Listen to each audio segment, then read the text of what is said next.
ప్రేక్షకులందరికీ నమస్కారం. కాలసర్ప దోషం ఈ మధ్య ఏ నోట విన్నా ఇదే మాట. అదేమిటో కానీ ఏ జ్యోతిష పండితుల దగ్గరికి వెళ్ళినా కూడా అయ్యా మా అబ్బాయికి విద్య ఎలా ఉంది అని అడిగితే మీ అబ్బాయికి కాలసర్ప దోషం ఉందండి, ఏమంటే అమ్మాయికి వివాహం కావాలండి కాలసర్ప దోషం ఉందండి, సంతానం కలగటం లేదండి కాలసర్ప దోషం ఉందండి, ఇల్లు కట్టుకోవాలండి అదే కాలసర్ప దోషం ఉంది, అప్పులు చాలా ఎక్కువగా ఉన్నాయండి ఏదైనా మార్గం ఉంది, ఏం తెలుస్తావు కాలసర్ప దోషం ఉంది, కాసా దోషం కనుక ఈ కాసా దోషం ఉంటే ఇంకంతే.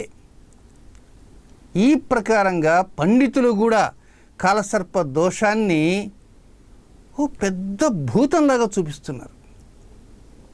కానీ ప్రేక్షకులు నిజాలు గ్రహించడంలే, అదే బాధ.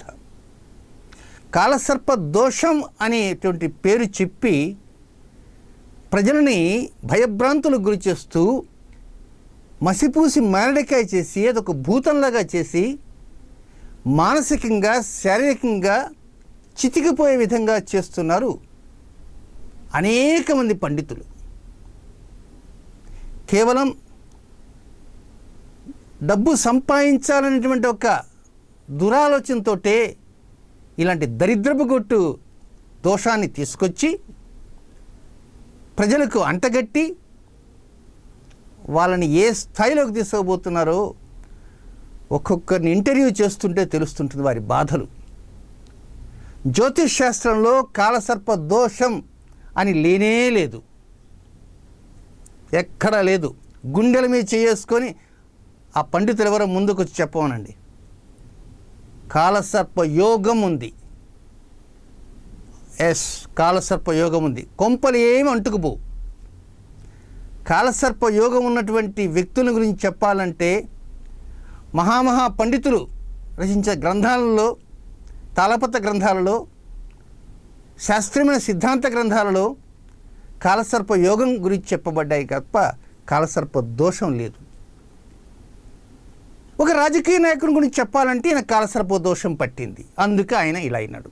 ఆయన వెళ్తున్నారు, కాన్వాయ్ వెళ్తుంటే ఎక్కడో ఒక అబ్బాయి ఆ కాన్వాయ్ కింద పడ్డారనుకోండి, కాలసర్ప దోషం ఉంది, ఇంకా ఆయనకు అంతే అయిపోయినాడు. దానికి ఆ పూజ చేయాలి, ఈ పూజ చేయాలి, అక్కడికి వెళ్ళాలి, ఇక్కడికి వెళ్ళాలి, త్రయంబకం వెళ్ళాలి, అక్కడికి వెళ్తే ఇట్లా ఉంటుంది, ఇక్కడికి వెళ్తే నా పిండాకుడు ఎక్కడికి వెళ్తారు. కేవలం గుడ్డిగా నమ్మేవాడు ఉన్నంత కాలం ఇంతే. శాస్త్రాన్ని శాస్త్రీయంగా చెప్పడం కాకుండా దాన్ని మసిపూసి మారడికాయ చేసి వృద్ధాప్యంలో ఉన్నటువంటి తల్లిదండ్రులను కూడా మానసికంగా చంపుతున్నారు ఈ పండితులు కాలసర్ప దోషం అనే మాటతో. పండితులే కాదు, ఈ మధ్య కొంత స్వామీజీలు కూడా ఈ మాట నేర్చుకున్నారు. కాలసర్ప దోషం అట. కాలసర్ప యోగం ఉంది. ఏమిటి కాలసర్ప యోగం? రాహుకి కేతువుకి మధ్యలో అన్ని గ్రహాలు ఉంటే దాన్ని కాలసర్ప యోగం అంటారు. అంటే ఒకవైపున రాహు ఉంటాడు, ఒకవైపున కేతు ఉంటారు, మధ్యలో అన్ని గ్రహాలు ఉంటాయి. ఆ మూల రాహు ఉంటాడు, ఈ మూల కేతు ఉంటాడు, మధ్యలో ఉంటాయి. ఇక రాహువు కేతువు అపసవ్యంగా తిరిగేటువంటి గ్రహాలు కనుక దాన్ని అపసవ్యంగా లెక్కేసుకోవాలి తప్ప ఎలాంటి అలా లెక్క వేయటానికి లేదు. మరొక విశేషం ఏంటో తెలుసా? కన్యారాశిలో కేతువు ఉన్నాడు అనుకుందాం. రాహువు వచ్చి ఎక్కడ ఉంటాడు? 7వ స్థానంలో, అంటే మీనరాశిలో ఉంటాడు. మీనరాశిలో ఉత్తరాభద్ర నక్షత్రంలో ఏమో రాహు ఉంటాడు, పూర్వభద్ర నక్షత్రంలో ఏదో గ్రహం ఉందనుకోండి, కాలసర్ప దోషమే అంతే. చెవులో ఎంత పెద్ద పువ్వు పెట్టాలంటే అంత పెద్ద పువ్వు పెట్టేస్తున్నారు పండితులు. ఈ కాలసర్ప దోషానికి ఒక పెద్ద పూజ, ఆ పూజకి కొన్ని వేల మంది. అసలు లోపలికి వెళితే కాలసర్ప యోగం యొక్క గొప్పతనం ఏమిటో ప్రేక్షకులు తెలుసుకోవాలి. ఎవరికైతే కాలసర్ప యోగం ఉంటుందో, నాట్ కాలసర్ప దోషం, దోషం అనే మాట పక్కన పెట్టండి, దట్ ఈజ్ యోగం. ఎవరికైతే కాలసర్ప యోగం పడుతుందో వారు ఒక రంగంలోనే నిష్ణాతులవుతారు. ఉదాహరణకి అందరికీ తెలిసిన ఒక వ్యక్తిని తీసుకుందాం, మెగాస్టార్ చిరంజీవి. మెగాస్టార్ చిరంజీవి వారి జాతకం తీసుకుంటే ఈ సోకాల్డ్ పండితులు చెప్పేటువంటి కాలసర్ప దోషం ఉంది కదా, అది అక్కడ ఉంటుంది.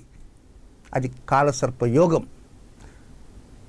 మరి చిరంజీవి పరిస్థితి ఏమిటి? ఒక్కసారి ఆలోచించండి. డబ్బులకి ఏమన్నా తక్కువ? పేరుకి ఏమన్నా తక్కువ? ఆయన స్థాయి ఏమిటి?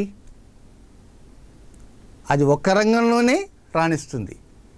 సినిమా రంగంలో తిరుగులేని చక్రవర్తి. కానీ ఏదో రాజకీయాల్లోకి వెళ్దాము, ముఖ్యమంత్రి అవుదామని ఏదో కోరిక ఉండి ఉండొచ్చు. ఆ కోరిక వలన ప్రజారాజ్యం పార్టీలు రావటం, ఆ తర్వాత రాజకీయాలకు వెళ్ళటం, ఆ తర్వాత రాజకీయాల నుంచి తిరిగి సినిమా రంగంలో పునఃప్రవేశం చేయటం.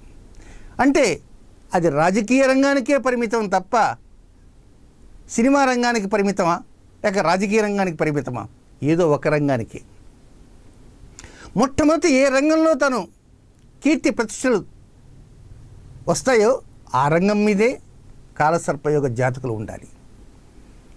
కనుక మెగాస్టార్ చిరంజీవి కాలసర్పయోగ జాతకులు.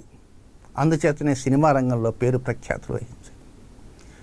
అలాగే ధీరుభాయ్ అంబానీ అందరికీ తెలిసిన వ్యక్తి.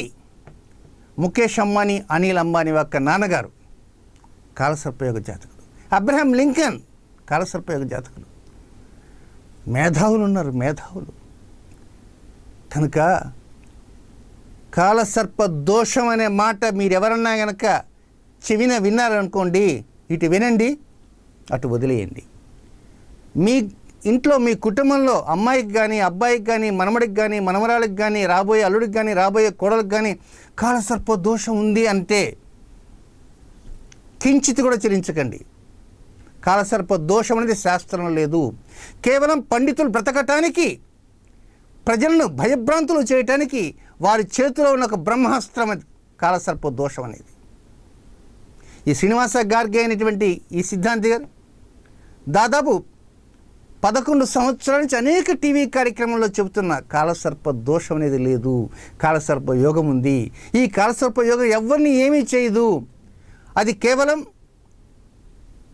రాష్ట్రాల నడుమ, ప్రాంతాల నడుమ, దేశాల నడుమ దాని ప్రభావం ఉంటుందే తప్ప వ్యక్తులపైన దాని ప్రభావం ఉండదు.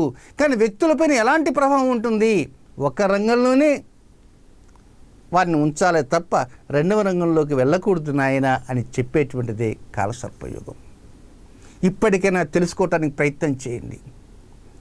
ఏదో 2 ముక్కలు నేర్చుకోగానే ముఖాన విభూతులు ధరించడం, చేతులకి రకరకమైనటువంటి ఉంగరాలు, కంకణాలు, రుద్రాక్షలు ధరించడం, గడ్డాలు పెంచుకోవటం, కాషాయాలు ధరించడం, కాలసర్ప దోషం ఉందని చెప్పటం, ప్రజలను భయభ్రాంతులు చేయటం, కొన్ని సందర్భాల్లో అయితే చెప్పుకుంటే ఎంత బాధాకరం అంటే శాస్త్రానికి ఉన్న విలువల్ని పోగొట్టే విధంగా వీరు చెప్పిన కారణంగా ఆయా పండితుల దగ్గరికి వచ్చిన వ్యక్తులు అతి త్వరలోనే వచ్చిన త్వరితగతినే తుదిశ్వాస విడిచి వెళ్ళిపోయారు. నాలాంటి వాడు ఒక చిన్న విషయాన్ని అడిగితే ఆయనకి అంతవరకే రాసిపెట్టి ఉందండి, ఈ మాట చెప్పంగానే ప్రాణం పోయిందా అని ఎదురు ప్రశ్నించే సిద్ధాంతులు బయలుదేరారు. ప్రేక్షకులు బాగా గమనించండి. కుజదోషం అంట, కుజదోషం అదొక పెద్దది, ఒక వానపాము లాంటి దోషం. దానికి తోడు కాలసర్ప దోషం. సో కాలసర్ప దోషం లేనే లేదు. అలాగా ఎవరైనా చెబితే నమ్మకండి. కనుక కాలసర్ప యోగం అనేది మాత్రమే ఉంది. తదుపరి వీడియోలలో 1940వ సంవత్సరం నుంచి దాదాపు 2040 దాకా 100 సంవత్సరాలలో కాలసర్ప యోగం అనేది ఏ తేదీన ఎన్ని గంటలకు ప్రారంభమైంది, ఏ తేదీన ఎన్ని గంటలతో ముగిసిపోయిందనే సంపూర్ణమైనటువంటి వివరాలన్నీ కూడా ఇస్తాను. ఆయా సమయాల్లో జన్మించిన వారికి కాలసర్ప యోగం అనేది ఉంటుంది. ఉన్నంత మాత్రం మీరు ఎక్కడా కూడా భయం చెందకండి. మీరు 4-5 రకాల వ్యాపారాలు చేస్తుంటారు, ఏదో కొన్ని వృత్తుల్లో ఉంటారు. కనుక మరి వృత్తులు అనుకూలమా, వ్యాపారాలు అనుకూలమా, ఆ వ్యాపారంలో ఏమనుకూలమో తెలుసుకొని దానికి తగినట్లుగా వెళ్ళటానికే ప్రయత్నించాలే తప్ప కాలసర్ప దోషమని ఎవరో చెప్పిన భూతానికి భయపడి మానసికంగా శారీరకంగా ఛిద్రం కాకండి. కనుక ఇప్పటికైనా తెలుసుకోవడానికి ప్రయత్నం చేయండి. కాలసర్ప దోషం లేనే లేదు, కాలసర్ప యోగం ఉంది. కాలసర్ప యోగం ఉన్నంత మాత్రాన భయపడకండి, నిశ్చింతంగా ఉండటానికి ప్రయత్నం చేయండి.